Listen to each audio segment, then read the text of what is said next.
এক যুগ পর বাংলাদেশ প্রিমিয়ার লিগে বিপিএল আবারও ফিরছে জনপ্রিয় নিলাম ব্যবস্থা। 2026 আসরে খেলোয়াড় নিলাম অনুষ্ঠিত হবে আগামী 13 নভেম্বর ঢাকা লা মেরিডিয়ান হোটেলে গ্র্যান্ড বলরুমে। বুধবার এক সংবাদ বিজ্ঞপ্তির মাধ্যমে বিষয়টি নিশ্চিত করেছেন বিপিএল গভর্নিং কাউন্সিলর। আরও বিস্তারিত প্রতিবেদনে। এর আগে সবশেষ 2012-2013 সালে অর্থাৎ বিপিএলের প্রথম দুই আসরে বিপিএলের খেলোয়াড়রা বাছাই নিলাম পদ্ধতি ছিল। তবে খেলোয়াড়দের পেমেন্ট ইস্যু নিয়ে সমস্যা এড়াতে এরপর 2015 সালের তৃতীয় আসর থেকে শুরু হয় প্লেয়ার ড্রাফট পদ্ধতি। মাঝের 9টি আসরে চলে এই নিয়মেই, যদিও খেলোয়াড়দের পেমেন্ট ইস্যু নিয়ে সমস্যা থেমে থাকেনি। এবার বাংলাদেশ ক্রিকেট বোর্ড, বিসিবি ও বিপিএল গভর্নিং কাউন্সিলের যৌথ উদ্যোগে এবার নিলাম দিয়ে শুরু হচ্ছে নতুন ফ্র্যাঞ্চাইজি মালিকানা চক্র। পাশাপাশি ফিরিয়ে আনা হলো ব্রিডিং প্রক্রিয়া। নিলাম ঘিরে দলগুলোর মালিক, কোচ এবং কর্মকর্তা দেশের শীর্ষ ক্রিকেট ব্যক্তিদের উপস্থিতিতে উৎসবমুখর পরিবেশ তৈরি হবে বলে প্রত্যাশা। এবার স্থানীয় খেলোয়াড়দের নিলাম কাঠামো এবার সাজানো হয়েছে মোট 6টি ক্যাটাগরিতে, যেখানে এ ক্যাটাগরির ভিত্তিমূল্য 50 লাখ টাকা আর এফ ক্যাটাগরিতে নেমে এসেছে 11 লাখ টাকায়।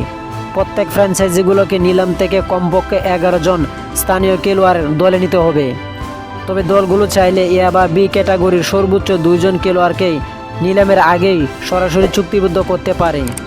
স্থানীয় খেলোয়াড়রা কেনার জন্য প্রতিটা দলের বাজেট নির্ধারণ করা হয়েছে 4,50 লাখ টাকা, যা সরাসরি চুক্তিবদ্ধ খেলোয়াড়দের বাইরে প্রযোজ্য হবে। বিদেশি খেলোয়াড়দের জন্য থাকছে পৃথক নিলাম। 5টি ক্যাটাগরিতে ভিত্তি। এই তালিকায় ভিত্তিমূল্য নির্ধারণ করা হয়েছে 10,000 থেকে 35,000 মার্কিন ডলার পর্যন্ত। প্রতিটি দল নিলামের আগে সর্বোচ্চ 2 জন বিদেশি খেলোয়াড়কে সরাসরি দলে নিতে পারবে এবং নিলাম থেকে তদন্ত 2 জন বিদেশি ক্রিকেটারদের অন্তর্ভুক্ত করতে হবে। বিদেশি খেলোয়াড়দের কেনাকাটার সর্বোচ্চ বাজেট থাকবে 3,50,000 মার্কিন ডলার।